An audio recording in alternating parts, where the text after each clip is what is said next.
Breaking news at the top of 11 coming in. Two athletes from Kashmir have alleged that they've been denied visas to the United States because of the current immigration policy that's been put in place by the brand new Trump administration. Abid Khan and Tanveer Hussain, the two men you see on your screen right now, were supposed to take part in the 2017 World Snowshoe Championships in New York from the 24th to the 25th of February. Meanwhile, the US Embassy in New Delhi has maintained that no Indian has been affected in the recent executive order of President Donald Trump.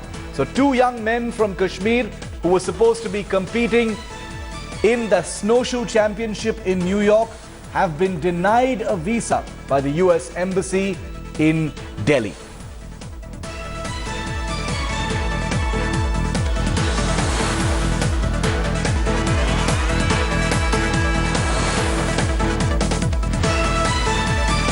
America में दूसरे देशों के नागरिकों की entry को लेकर के जो पॉलिसी में बदलाव किए गए हैं, कई देशों के नागरिक उससे खासा परेशान हैं।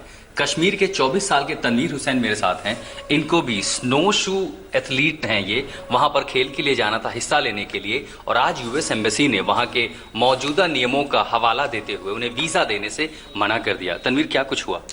एक्चुअली स्नो शू चैम्पियनशिप होने जा रही थी, वर्ल्ड चैम्पियनशिप होने जा रही थी यूएस में, जिसके लिए मुझे इंडियन फेडरेशन ने सिलेक्ट किया था। यहाँ पे कुछ महीने पहले हमारा कैंप भी था, तो उसके बाद हमने डॉक्यूमेंट सबमिट किए और यूएस वीज़ा के लिए अप्लाई किया। आज हमारा वो वहाँ पे डेट था जाने के लिए, तो आज हम वहाँ पे यूएस एम्बेसी पे गए, पूरे डॉक्यूमेंट्स दिखाए, वहाँ की लेटर दिखाई, वहाँ की लोकल गवर्नमेंट की लोकल जहाँ पे चैम्पियनशिप होने वाली थी वहाँ के मेयर की लेटर थी और वर्ल्ड फेडरेशन की भी लेटर थी। उसके बाद वो वीज़ा ऑफिसर्स थी, वो उठ के खड़ा हो के वो अंदर कुछ बात करने के लिए गए। उसके बाद उसने बताया जो हमारी करंट पॉलिसीज़ है, तो ड्यू टू करंट पॉलिसी जो हमारी है, हम उसके लिए वीज़ा नहीं देख सकते हैं, sorry. All right, joining us live now is India Today's Deputy Editor and Diplomatic Affairs Correspondent Smita Sharma. Also with us is our Srinagar correspondent Shuja ul Haq. Shuja, quickly want to come to you first. The US Embassy had actually categorically stated that no Indians will be affected by this executive order. Do we know whether this visa denial has anything to do directly with that executive order being seen as a Muslim ban by Trump? Well, Shiv, at least these two athletes are thinking exactly on those lines. Because, you know, when I spoke to them and also spoke to their families, what they understand is that it was because of this current situation that was unfolding in the United States that these two had to face this. They said that earlier everything seemed to be fine. They were getting constant calls from the organizers from United States, and also were given letters. There were all the documents that were required from their sides as well, which were prepared. And it was only mere formality of the visa, which they thought would be easily given to them, but that didn't happen. They really had a rude shock today when the officials at the embassy told them that it was because of the current policies, quote unquote, that they were unable to give them visas. This is, whether it meant that what President Trump's, recent declarations have anything to do with it or not, that is something we'll have to wait and watch for. But at least these families and these athletes do think that it is because of that they are facing the brunt here. So, Smita, I want to bring you in. We don't have an official word in from the US Embassy yet, I think, but it's going to be very easy for many people watching this story to say it must be because of that executive order. I mean, this is not the first time that visas have been denied, for various different reasons. But in the current atmosphere,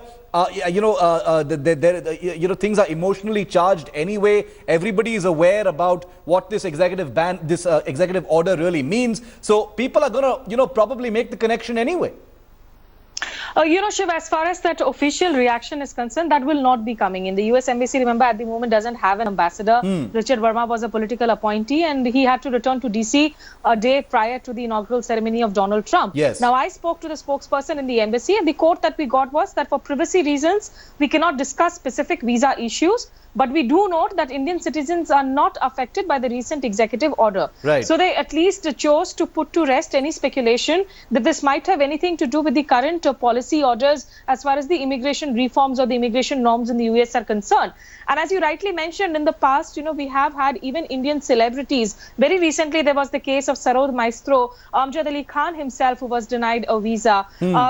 These reasons can range something from being technical to procedural to something being in the background. But I would say that, the bigger worry really is about once you reach the US airports and then a random profile happening or a racial profiling happening, because we have been hearing these stories of Indian or Indian origin Americans who are taking to social media to say that they are undergoing severe harassments or severe checks at the airports. So it looks like while the boys have a right to believe that they might have been discriminated against, but the US Embassy is standing and saying that Indians do not get affected by the current executive order. It's very easy for the current psychosis and the anxiety for people to imagine that this executive order could affect many people in India as well, especially people from the Muslim community. Shuja, thanks. We'll keep coming back to you, keep tracking that story. Thanks for joining us for the moment. But Smita, continue staying with me, because